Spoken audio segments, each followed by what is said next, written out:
Can you bring it here, please?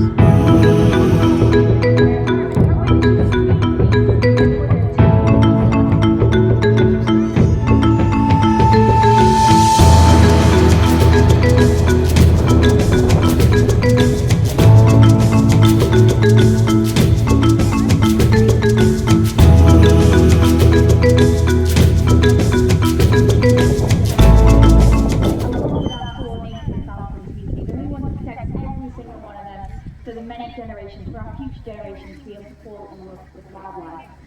Now we moved on from Thornton, he's gone back into his aviary, and we've brought out the wonderful Dusty. Now we're going away from falcons and we're going into our owls, and that's because these guys are very differently. So falcons are active. See them flying around in the sky and they're constantly looking for that prey. They're going on an active hunt. Owls here relaxed approach. They have a sit and wait approach. So they'll sit themselves nice and high up in a tree and they'll just continuously scan their surrounding area and hopefully something's going to scurry past them that takes their interest. And then they do what we call a swoop and a pounce. So they see their prey, they swoop down. She's not making any sound as she beats those wings, and that's because she's got serrated feather tips. They allow the air to go directly through.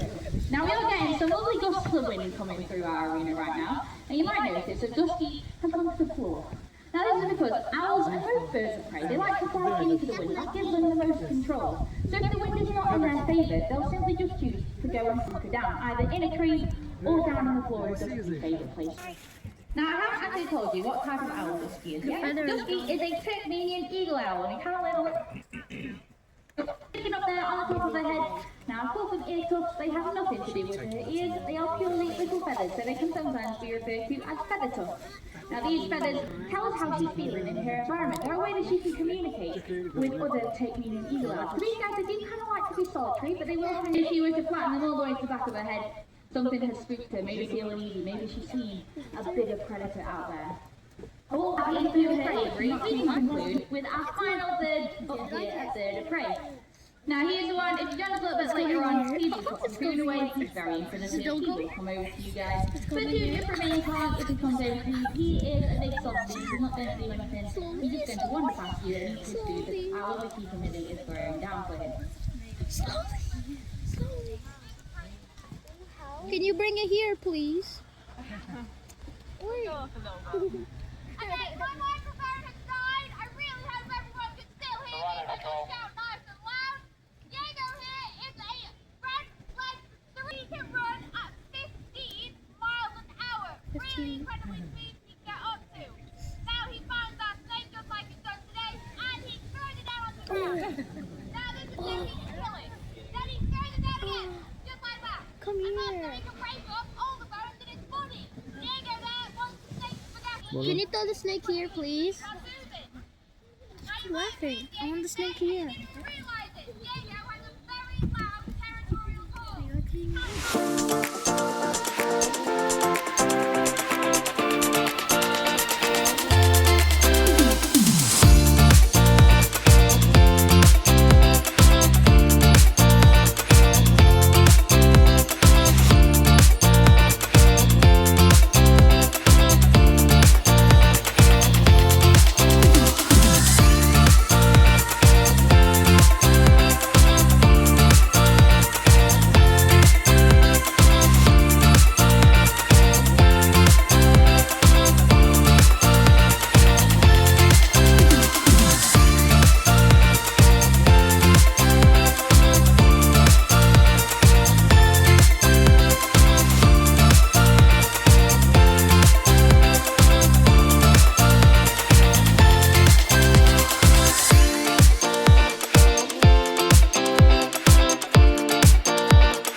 How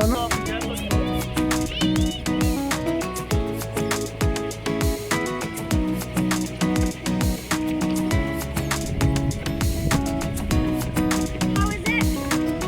Fun now?